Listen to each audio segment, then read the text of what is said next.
Hello, I am Sandy Shellis, and this is Political Coffeehouse. Today I am going to talk about Bluesky and Naomi Klein, who got canceled on Bluesky for posting about Graham Platner and having the audacity to say, listen, because she thought he sounded good. Now, I got canceled because I honestly didn't even look at the post.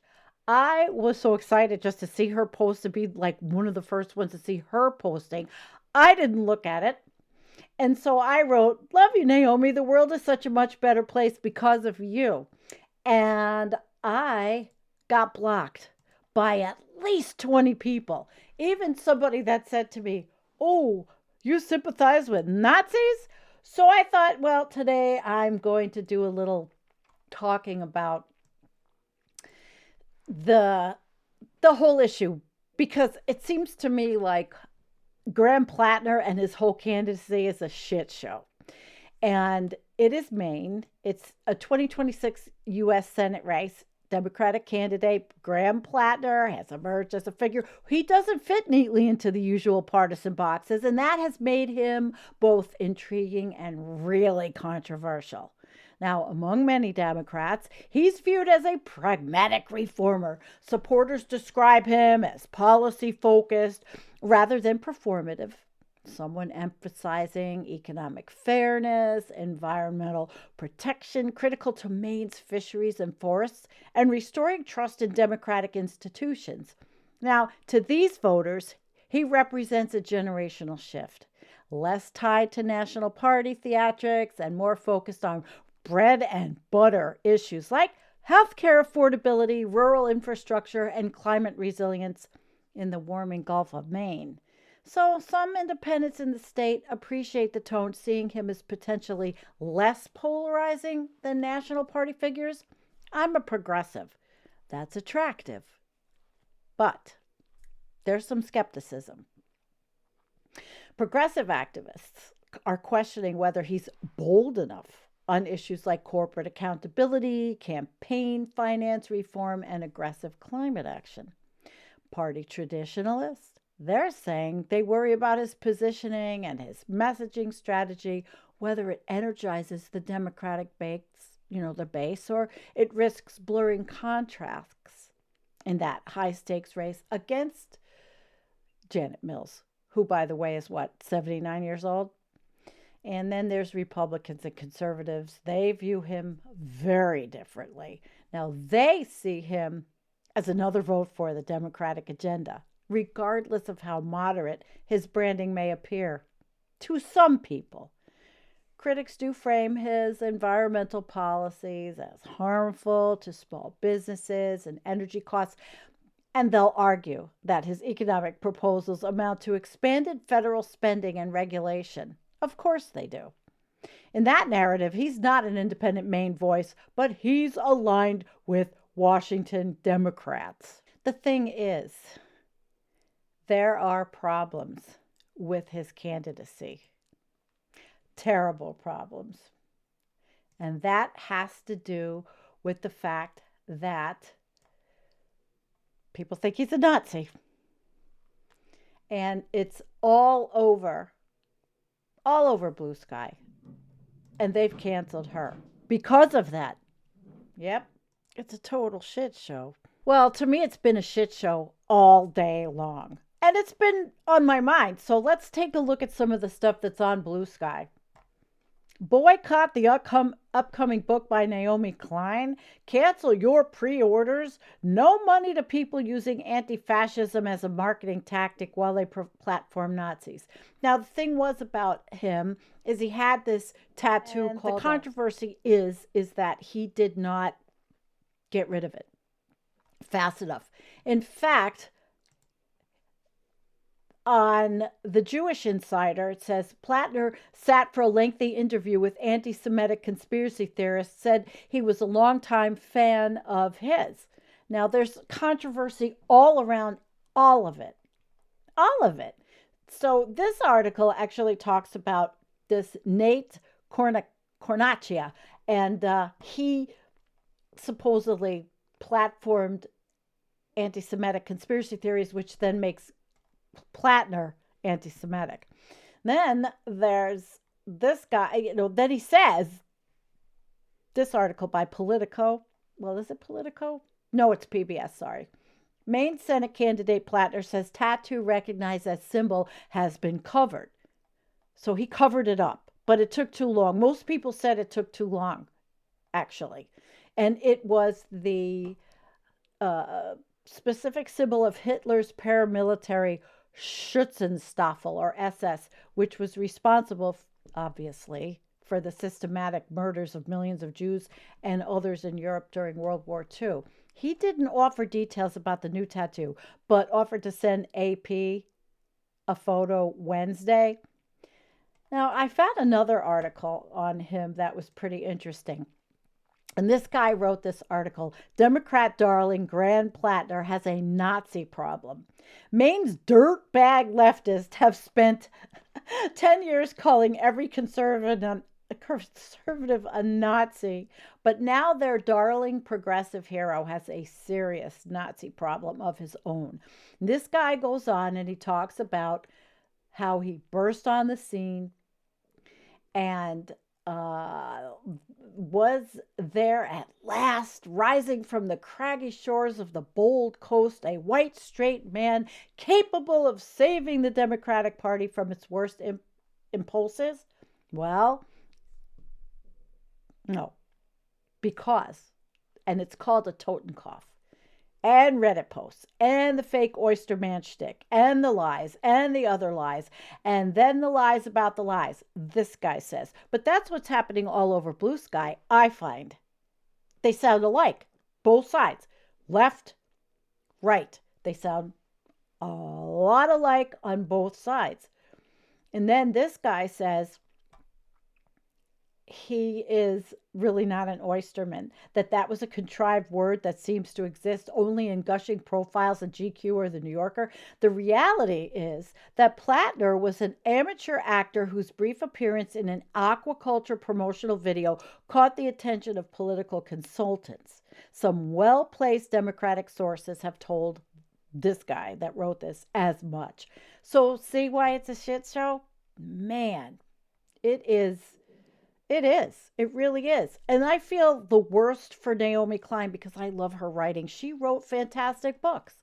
You can't deny that. This really is not as much about Graham Platner as it is about Naomi Klein. She's a spectacular author. She made a mistake, but she's getting skewered and canceled all over the place, being told to have the book boycotted. Let's see. Naomi Klein out praising Platner. Meanwhile, he's not even pretending anymore.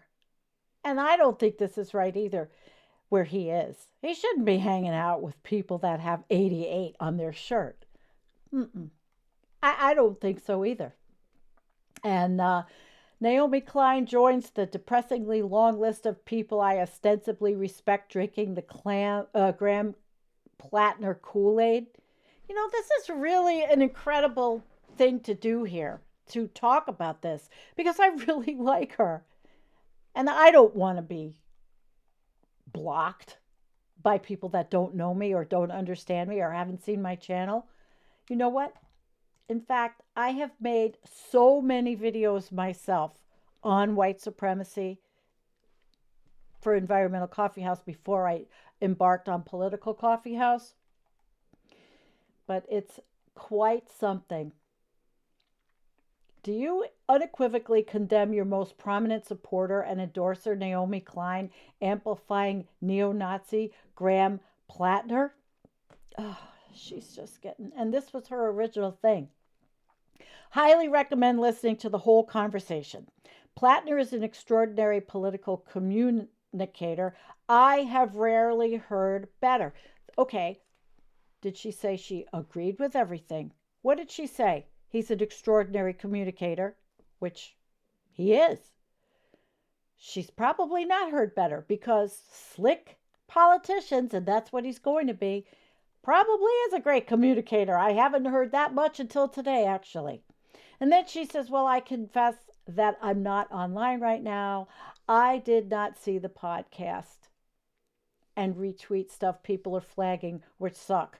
I just listened to the interview and thought maybe he made some dynamic points about Iran and Obama letting the bankers off the hook. He's surging, and I think it's worth understanding what he's doing right, but I get that people are worried. And I don't think that he's a Fetterman, but I have no inside knowledge. That's what she said. That's exactly what she said. And then, of course, I posted, and then I put up videos I've made on white supremacy. And they're too long. I'm not going to show them now, but there's links. But I was just really like, I was shocked that so many people did that. So here's somebody saying, I really don't think, quote, there are so many anti-Semitic podcasts out there that you can't help but appear on them is the defense that you think it is. And this is Ryan Grimm, who was talking to Neera Tander, who said, understand what Neera is arguing for here. She thinks that no Democratic candidate should appear on any podcast where a host has flirted with conspiracy theories around Charlie Kirk and Israel. I don't think she understands how many podcasts that includes. And if you make the opposite argument and say no, actually tens of millions of people love these shows, Democrats should be on them. She says, I'm defending anti-Semitic conspiracy podcasters. The good news is that this stuff doesn't work anymore. Save your breath. Nobody cares, because she had said, I'm shocked that Ryan Grimm is defending anti-Semitic conspiracy podcasters with euphemisms like right coded. I mean, this is, what did I say? It's a shit show. Everything's a shit show in this country. Look at the war we're in now. And it's a war. And it's wrong. Jesus fucking Christ. Can you at least try to educate yourself on who you're going to bat for? I mean, there were so many awful comments to her. Christ, this discussion is such a good example of why Yankee progressives are so divorced from working class reality. You have an actual real fascist con man running your country. Think I'd focus on that. So there's somebody that was kind of like dissing all the people that were dissing her. And they thought that she was Naomi Wolf. Unreal. It's really incredible what happens on social media. You know, and I like Bluesky, but boy, the thing about people blocking me and not even knowing who I am, holy shit. Holy shit. She wrote two of the best books out there. The Shock Doctrine and This Changes Everything. Two amazing books. I wonder if everybody that's criticizing her has read those books. So let's go over to Twitter or X or whatever you want to call it. Maine Democrat Graham Platner has picked up another high-profile endorsement in his bid to flip a key Senate seat blue, marking another sign of the oyster farmer and combat veteran's political resiliency, even as he continues to face controversies. This was another shit show. 895 comments. He's a raging anti-Semite. You could have stayed out of this. No need to say anything. Instead, you're helping to kick Jewish voters out of the Democratic Party. What does that say about your judgment? Okay. Here's somebody that said, I'm a Jew. I don't believe he's an anti-Semite. And I've reviewed all the evidence for both sides. I think the scandals are overblown, and Graham is a man of great character and vision. No need for Jews to avoid voting for him. Does anybody really know?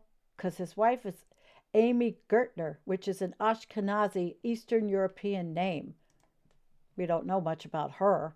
But my whole point is that the whole thing is such a mess. Such a mess, as is everything that happens on social media. It's always a shit show. The outrage of the day, and it will pass. And a lot of people are really pissed off at Rubin. Doing this kind of shit leads me to believe that you are a Mansion Cinema Fetterman phony, or just too weak, too wavering, malleable, and too morally flexible to be a real trustworthy ally. Not knowing if you'll do the right thing when it really counts really sucks. Dems don't stand Nazis. And what made me uncomfortable is this quote. I don't like it at all. Wanted to have an adventure and kill some people. Joined up in '04, did Fallujah and Ramadi, and managed both. Hell of an excellent experience. So, I don't know. I'm not going to sit here because I don't live in Maine. I'm not endorsing.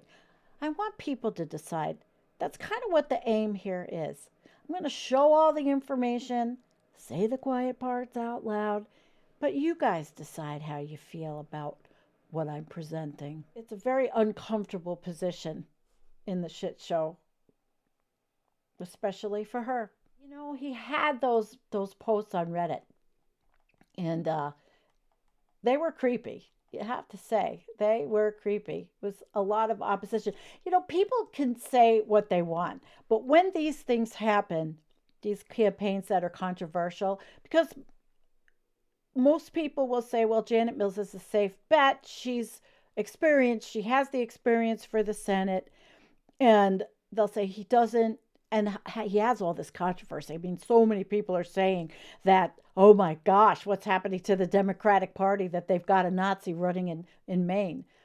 I just don't feel that Bernie Sanders would support a Nazi, actually. But again, I go back to the mistake that Naomi Klein made.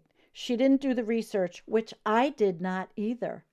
If I had done the research, I would not have made the comment that I did. And my comment was, love you, Naomi. The world is such a much better place because of you, which people, and rightly so, I put it on that post, thought that I was cheering her on for saying what she said about him. And again, I go back to the fact that she basically did not endorse him or support him on her post. She just said he was a good communicator. I don't know if you think that that's a great thing to cancel somebody and boycott their book. I really don't. I don't. Because she's been such a champion and she's an excellent writer and such a stellar person.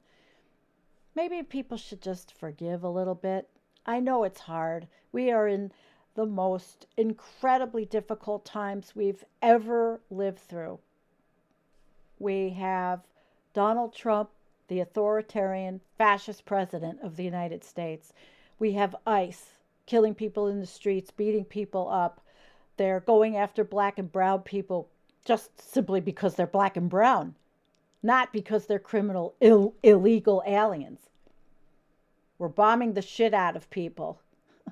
It's just a tough time. I think focusing on Naomi Klein is not a good use of people's efforts. And trust me, most of them probably don't live in Maine. I don't live in Maine. That's why I really didn't even think about this when I just blurted it out on Bluesky and got blocked by so many people. So in the long run, do you think we're ever going to have any kind of forgiveness? I mean, I understand you cannot forgive people that run around with actual Nazi insignia like Pete Hegseth. And Grant, I guess you have to really decide if Grant Platner is lying, if he did not know what it meant. It's hard for me to stomach all that. I'm so, not into white supremacists. Not really, at all. And I'm not into anti-Semitism, although I will say I do not like Netanyahu. I do not like the right wing of Israel. I do not like what's happening, and I don't like what's happening in Gaza, and it is a genocide in my opinion. We've got a lot of problems. A lot of problems. And Naomi Klein is not one of them.